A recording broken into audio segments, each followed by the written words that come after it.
Good morning, it's Lynn at Cheese and Yogurt Making here. And today I'm delighted to be speaking with Daryl from Ahimsa Dairy Foundation in Rutland.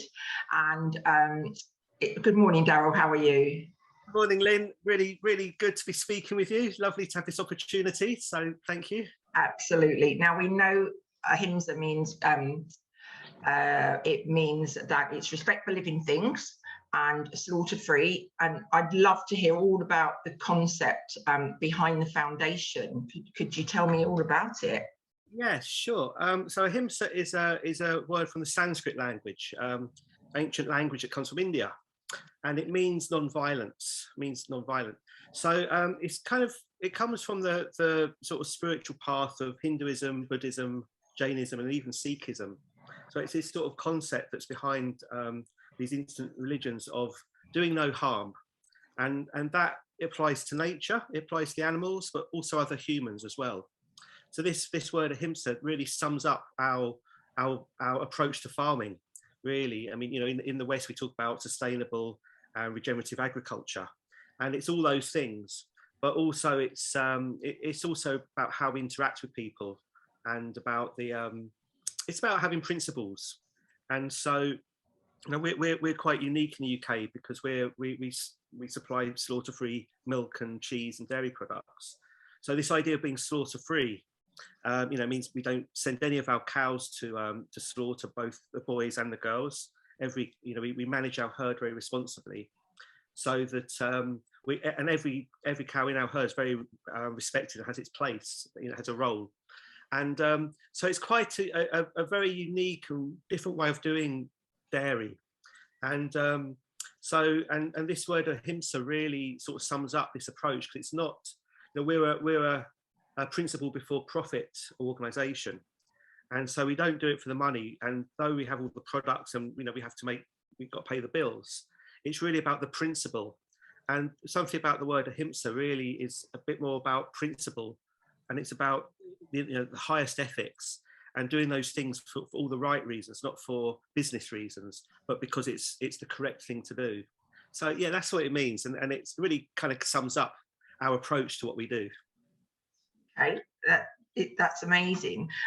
Your website is very informative, and I know there's a snapshot in there about what you've just said, and people can get involved as well, can't they, to sponsorship and things like that. And tell me a little bit more about that.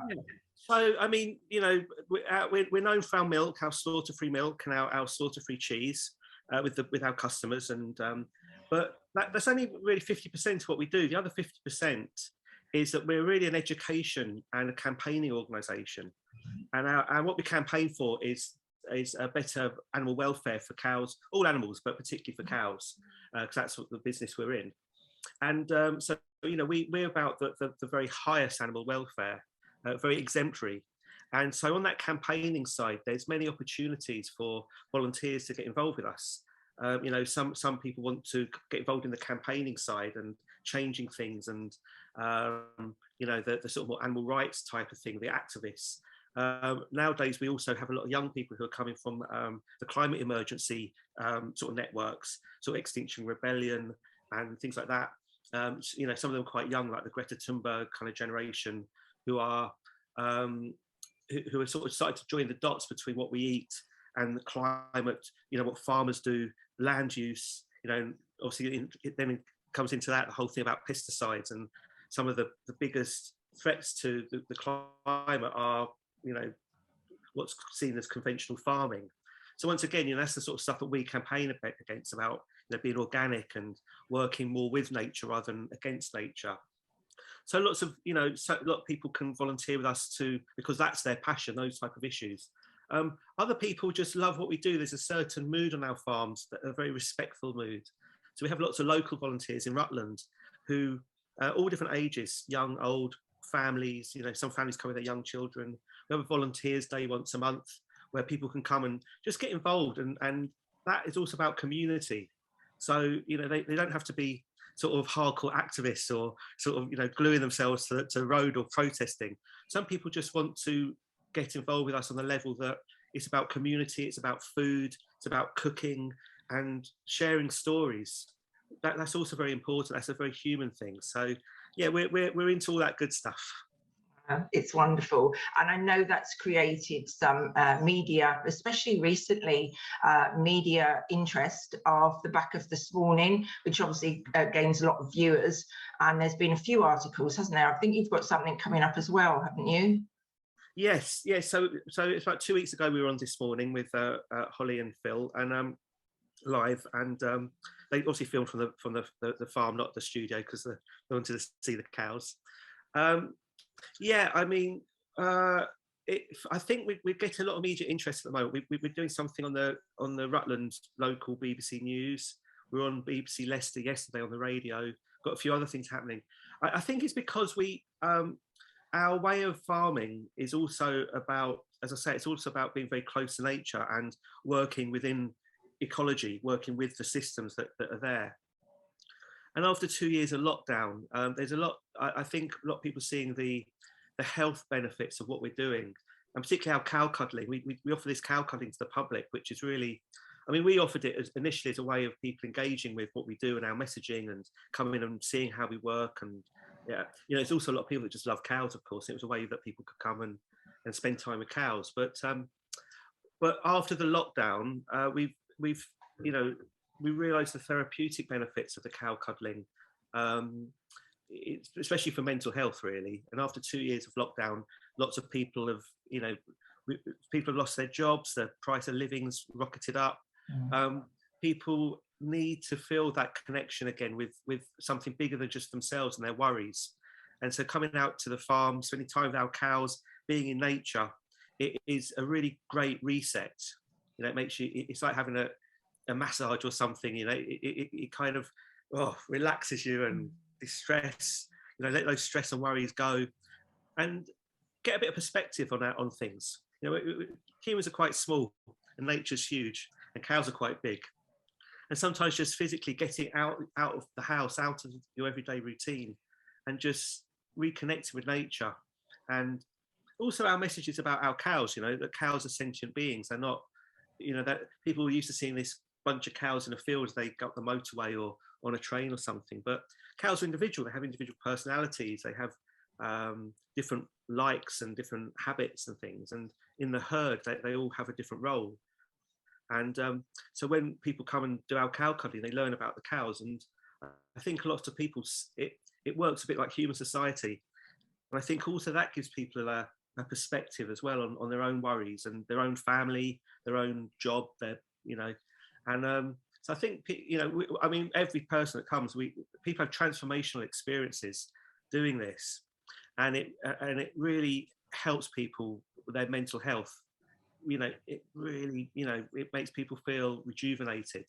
So there's lots of opportunities for people to get involved. Our campaigning, the cow cuddling, they can come and cuddle cows. They can help us with what we're doing, and we love meeting. I mean, our cow cuddling, fascinating. You know, people from all walks of life, all different people in the UK, different, you know, wealthy, not so wealthy, young, old, every different sort of type of person you can think of. And they all come and connect with nature, and they all sort of leave having had having an experience that's really fortified them, uplifted them, often changed their perspective on things. Yeah, I mean, it's what we need after 2 years of lockdown and stuff, isn't it? Absolutely, and I think it's been proven what you're saying is correct, and that's, you know, it's proven it's mental health. It really does help with that, and I think you've got glamping there. You can stay over and things. Is that a new idea? Has that been there? Yeah, exactly that. The glamping's just grown out the cow experiences. You know, people come for the cow experiences, which are 90 minutes. But they want to stay longer. They want to stay for the weekend. They want to stay the night, and you know. So yeah, the glamping's just grown out of the. You know, we welcome people onto our farm to, you know, because we're, as I say, we're a campaigning organisation. We want to interact with people, and the glamping just seemed the next logical step that people want. There was a need, and people want to take it that step further. Yeah, it's really taken off in a way that we never expected. Oh, absolutely, and I'm hearing that the glamping side of things, like you say, it's a natural progression. So let's progress to the talk of cheese and products and things like that, the all important cheese, I think you do a cheese, a Seymour cheese, which is a cross between, it's kind of like a cheddar-y type cheese, cross between a cheddar-y type cheese and a Lancashire cheese. Do you know much? Can you tell me a little bit about the cheese? Yeah, absolutely. So, you know, the cheese and milk is that we've got glamping, we've got all these things I just spoke about, but the heart of the business is the dairy, the milk and the cheese. And so our cheese is called Seymour. Our current cheese is called Seymour. Seymour was our big ox that we had, who passed away end of last year. And Seymour was a really big, he was huge. And everyone that visited the farm, Seymour had some magical effect on them. Like, I look after our social media, and I noticed that whenever people visited, whether they're regular volunteers or people that just come for an experience and come, you know, first time visitors, all the photos they would post on social media would be of Seymour. He had this amazing effect on people. He was very calm, huge, but very calm, very graceful ox. And so, as I say, he unfortunately was getting old. He passed, well, sort of quite old. And he had some health issues. He passed away last year. And so it was the same time as our new cheese came out. And I'm not too sure who it was, but someone had the wonderful idea of what we're going to call the new cheese, Seymour. So it's, and before that we were doing kind of Gouda type cheeses and slightly more European cheeses. This is our first attempt at, it's not quite a cheddar, it's more, it's quite crumbly. It's like, it's quite crumbly. It's like a what would I say? It's strange. It's a bit of a hybrid, really. It's more crumbly than a cheddar, and it's slightly more. And our milk, because our cows, it's organic pasture-fed milk. The milk is extremely creamy, so it's a very creamy cheese, a lot more creamy than a cheddar. But we are going to be doing a cheddar quite soon. So our cheesemakers, he's going to be started to do a cheddar, which will be, people always ask us when we're going to do a cheddar. And the Seymour cheese everyone loves, but I know that when the cheddar comes out, it's going to be a really big hit, particularly on the farmers markets. We do a weekly farmers market in London at Queen's Park. And I know that the customers there, a real foodie bunch, and they love our milk. Everyone says, "Oh, your milk! It's like milk used to taste when I was younger. Yeah, it's so creamy. It's like, you know, it's just pure raw milk we do, you know, straight from the cow." And people really want to experience the cheese that comes from that milk. So absolutely. So you just touched there that you farmers markets you sell in London. Where else do you sell? Where else do you do any farmers markets or anywhere else that you sell it? Yeah. So your produce. So our cheese is actually available on our website. We do mail order cheese because that way we can supply people all over the country, and that's very popular. We launched the Seymour cheese just before Christmas, in time for the Christmas orders, and boy, it just flew out the door. And our delivery company we use, the poor delivery driver, every day is kilograms and kilograms of cheese going out. So, but we do the Queen's Park Farmers Market. Our products are kind of limited because we have a small herd, and we operate like a family farm. So we're not about sort of continual growth and all these business things. We're about keep doing it right, and the welfare of our cows always comes first. So our products are somewhat limited. However, mail order for the cheese, Queen's Park Farmers Market, and then also locally. So we're based in Rutland, and we used to do Stamford Market, but we've started to turn that. We stopped doing that market now because it's only on a Friday. And lots of our customers, they as lockdown lifted as well, they went back to work, and we realised that actually a delivery round, because we also have a delivery round in London. We do about just under 300 addresses in London, deliveries. So we locally we're trying to build up our local delivery round, which is going quite popular. It's going quite well actually. So for anyone in the Rutland area, they can also sort of get onto our local delivery route. The milk is a little bit harder to get because there's a huge demand. At one point we had about getting on for 1,000 people on our waiting list. Wow! And I say we because we want to manage the herd and the animal welfare aspects, we keep the herd quite small. So the milk was there's a lot more people wanting the milk than it was available. But the cheese is we keep by keeping it online. It means it's available to everybody, so it doesn't matter if you're on our delivery route or not. Everyone can get the cheese. Well, it's absolutely amazing what you're saying, and I could talk to you for hours, Daryl. It's fascinating. I'm looking forward to the media content that's coming up, and I should certainly look you up on this morning. Although we're going to stop this now, I mean, I'm just delighted to be able to keep in touch, see what's going on there, learn more about the history. It's been such a fascinating conversation. Nice.